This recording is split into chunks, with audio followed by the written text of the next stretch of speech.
Hi guys! So ito na nga, nag-start na akong mag-vlog nung isang araw. Hindi pala siya madali. Kasi ayan, imbis na dire-diretso na ako naglalakad, pahinto-hinto pa ako para mag-film. Tapos iniisip ko pa kung magsasalita ba ako habang nag-video o mag-voice over na lang ako.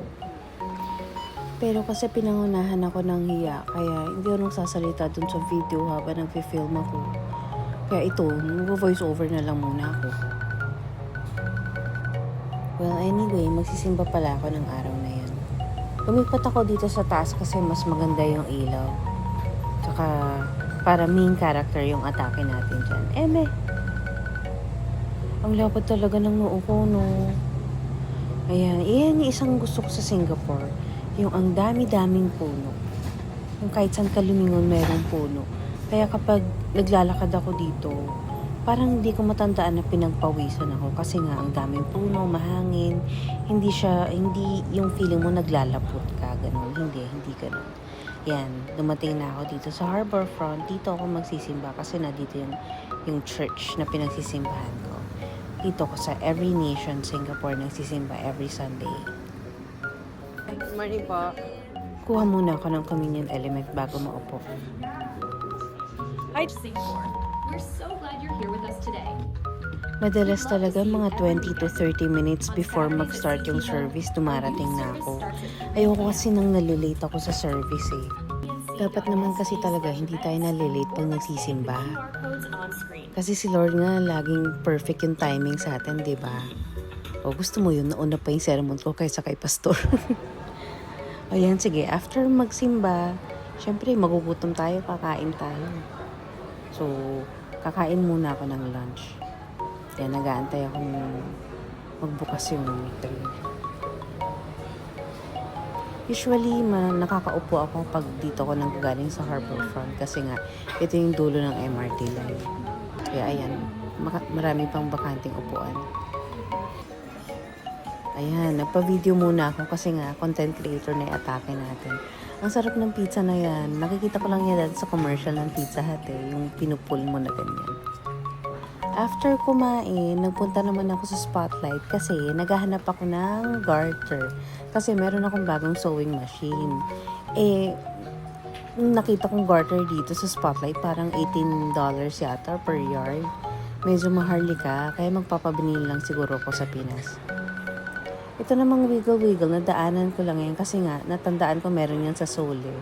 Wala lang, nakitan lang ako. So ngayon, lalakad-lakad muna dito sa Orchard para magpahangin and para kumain ng paborito kong bingsu later. Ayan, stop pa yung light, so dito muna tayo. Ayan o, ang hangin diba?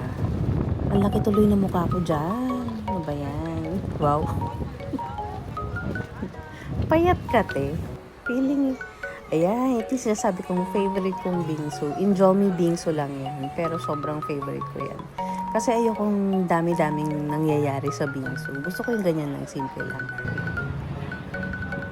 Ayan, nandito na ako sa may Somerset. Orchard Road yung nakikita nyo. Pauwi na rin ako kasi ayoko na rin magpahapon masyado sa Orchard. Magbabas lang ulit ako pauwi ng bahay. Ang bilis lang ng araw, no? Pahapon na yan, kaya inaantok na ako niyan. Kaya umuwi na muna ako ng bahay. Ito, magtatap na ako dyan. Medyo maraming taong sumasakay dito sa bus na to kasi nga, bihira yung biyahe niya. Pag sumasakay ka ng bus dito sa Singapore, dapat doon ka sa medyo bandang huli. Kasi yung sa harap, puro sa mga pang matatanda yun eh. Ayan, ito na yung way ko pa uwi ng bahay. Lagi kong nadadaanan to. Kasi yung bahay ko, nasa town area lang. Town area! Ayan, ito yung view ko pag umuwi. Nakaka-relax, diba? Nakakatuwa kasi hindi ko kailangan maging turista para makita ko siya everyday. Yung Marina Bay Sands, pati Merlion. Ayan, ang daming tao lagi. Yung mga nakanganga habang nagpapapicture yan, sila yun. Saan siya dalhin? Malapit na ako makarating sa bahay sa part na to. Sana natuwa kayo sa mga pinagagawa ko today. Kasi ako nahirapan ako. Ayoko ng voice over. Well, anyway, see you again. Thank you for watching, guys. Bye!